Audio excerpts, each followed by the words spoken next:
And who would this be directed to? Would you like to come up? If I could ask Mr. Walsh. Okay. Mr. Walsh, if you would mind. Matt, thank you for being here. You're recognized. Just a quick question for you. We've heard in the news last week and even today that it's pro-life to vote against this bill. We've heard that suicides are prevalent, and suicide has impacted my family, so I'm sensitive when I hear something like that. I've read some of the stuff that you've done, and I was wondering, can you speak to the statistics of mental health and suicidal tendencies for the people who have gone through transition and for people who have not? In your studies, from what I've read, can you speak to that? Mr. Walsh, you're recognized. Sure. Well, the claim that doing the chemical castration drugs or surgery or hormonal intervention, the claim that this prevents suicide or has positive psychological effects down the line is utterly, totally baseless. There are no credible long-term studies that bear that out. And one of the reasons for that is that there couldn't possibly be any credible long-term studies because we've never done this to kids on this scale ever before in history. So this current, shall we say, crop of children, they are the guinea pigs. This is all experimental. We're sort of trying it out on them to see if it works. Now, they have attempted a few times to do studies, and the interesting thing is that the World Professional Association of Transgender Health, WPATH, which is a radical far-left pro-trans organization, they commissioned a study to try to prove that that hormones and puberty blockers decrease suicide rates among trans-identified youth. And even in their own study, they found that they couldn't prove it. They couldn't make that link because it's just not possible to do. The other thing I would mention too is that the number of trans-identified youth has skyrocketed in recent years. We're talking about exponential 10x, 20x growth. Just huge numbers have increased. And what we hear from the pro-trans side is that, well, this is not a social contagion. It's just that, there's always been this many trans people. It's just that they were not in an affirming environment before in history, and so they couldn't come out. And now, for the first time, trans people have the ability to live their truth, so to speak. Well, if that's the case, and there have always been these sort of like millions of trans people, and if it's also true that if we don't affirm them, that it would cause them to commit suicide, then we should be able to look back in history and find just this unbroken, incredible epidemic of children mysteriously killing themselves because they weren't being affirmed as trans. And what you find is that that didn't exist. I mean, the youth suicide rate has increased exponentially alongside trans affirmation. So trans affirmation causes the suicide rate, not the other way around. The last thing I'll note is that the suicide rate among trans-identified people is sky high. It remains sky high. All the data shows this. It remains sky high even after surgery. And in fact, in the most reliable data that we have, it's years after surgery when suicidality is the highest for trans-identified people. That's the reality. Chairman Tyson, you good? Okay. Any further questions for Mr. Walsh while we're out of session? Mr. Hammer, Representative Hammer. Thank you. Thank you, Mr. Walsh. I found it interesting. One of our people testified today that they had their gender-affirming surgery at 16. And I know you in former comments mentioned this on your blog. At about 16, you're an adult who's mature and can make decisions. You're that at 16. I don't care what anybody says. Even going so far as to say, 16 people. When you're 16, you should be married and could be pregnant or should be pregnant. So I'm curious if 16 is an adult in your view. Why does this bill have the minor defined as 18? Mr. Walsh, recognized. Yeah, that's a hit piece you took from Media Matters, from something when I was a radio host 13, 14 years ago in my early 20s. It's also not an accurate reflection of what I actually said.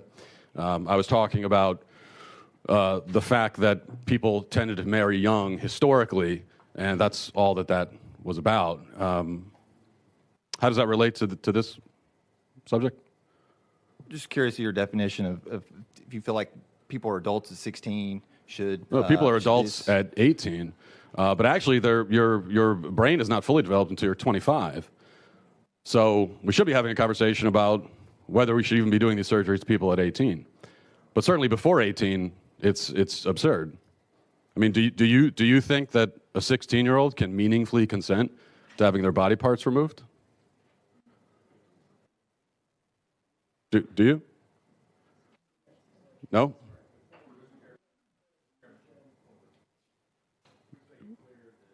We do not. Yeah, we ask the questions. It's not. It's. Representative Hammer, you are recognized. No more questions. Okay. Representative Clemens, you are recognized. Yeah, thank you, Mr. Chairman. Can you give us a summary of your educational background or your healthcare education experience? Mr. Walsh, you are recognized. My experience in healthcare? Your educational background. I'm just curious. You've testified as to a lot of your own research. So I'm curious for what purpose you do that and what background you have to qualifies you to speak to that. Well, my Mr. background Walsh. that qualifies me to speak to this is that I'm a human being with a brain and common sense, and I have a soul. And so, therefore, I think it's a really bad idea to chemically castrate children. That is my experience. Also, I did. Now, it's true. I didn't go to college, but I did go to school long enough to learn how to read, so I can read the data for myself, and that's exactly what I've done. Representative Clemens, you are And recognized. for what purpose do you conduct your research and use this brain of yours? Mr. Walsh, you are recognized. I use it for the purpose of trying to protect children from being castrated and mutilated. That's one of the things I try to do. You don't use it Clemens. to. Thank you, Mr. Chairman. You don't use it to get clicks on your Let's state that. publication. Well, are you using it right now to try to get clicks with this interaction? On. No, I really like the Mr. idea Walsh. of getting of drawing attention to the fact that this is happening to children. I know you seem to find it very amusing. I don't. Representative Clemens. Well, you made a lot of misrepresentations and characterizations in your comments, so I think it's fair for me to question your background. What did I And your mischaracterize? let me finish, please. You are recognized, Representative Clemens. You know, if you're going to come before a committee and make mischaracterizations and misrepresentations, it's fair game for us to ask you your educational background and your foundational knowledge for making such characterizations. That's my point. So I'm curious about you speaking to the development of the human brain by the age of 25. I seem to recall you advocating on behalf of firearm possession at the age of 18. Do you think that's appropriate? Let's stay on the bill, please. That's all I got. Okay. Yeah, well, can I respond to that? Representative Mitchell, you are recognized. I can't respond to what. Representative Mitchell is recognized. Thank you, Mr. Chairman. So, I think your original article, blog post, or tweet, or whatever, kind of started this firestorm. So I'm trying to figure out, where we need to look for these surgeries, because I'm still trying to find, the surgeries, because, the sponsor of the bill last week, I kind of agreed with him. I said, we need to split this bill into two parts. I may agree with him on the surgery part, because I don't think it's happening. So, you seem to have started this, so I need your evidence of where these surgeries are occurring in Tennessee. Could you give me, places, times, maybe some names, or something that, Yeah. you know of? Mr. Walsh, you're recognized. My evidence is the healthcare provider's own words. I outlined Vanderbilt Health and their transgender care program, and the people that work for that program, their own words, talking about what they do, and talking about, for example, providing the chemical castration drugs to adolescent children. As far as surgeries, double mastectomies do happen, and the way that I know that they happen is that after I called attention to this program at Vanderbilt, they said that they were going to stop performing, they were going to put a pause on the program that performs these surgeries on minors. And so if you're pausing the program that performs surgeries on minors, then I'm going to assume that the program existed. Otherwise, you couldn't have paused it. So now, the exact number of kids who are being subjected to this, I don't know exactly. It's really hard to come up with those numbers, I think, because the people doing it aren't really proud of it, and there's not a lot of interest on their end to tell us. But I do think that, even one child being horrifically mutilated is too many. So I know that it's more than one, and that's reason enough to put a stop to this, I would say. Representative Mitchell, you're recognized. So last week I had an amendment that, we're looking to protect children from abuse. And I also had an amendment to stop cosmetic surgery of rhinoplasty and breast enhancements to minors. How would you feel about that? Sure. Is that mutilation of children as well under the age of 18? They can't think for themselves? Representative Mitchell, that's not on the bill that we have. Yeah, it is. It's surgical. It's surgical. I'm happy to answer that. You're free to answer, Mr. Walsh. Okay. My personal feeling about banning breast enhancements for minors? Yes, I would be all for, personally, I'd be all for banning that, absolutely. Yeah. Representative Mitchell. Okay, and so I think the previous representative, proved that you have no medical background, correct? No. So you're here probably just as a public policy. You're trying to address good public policy, correct? Mr. Walsh. Yes.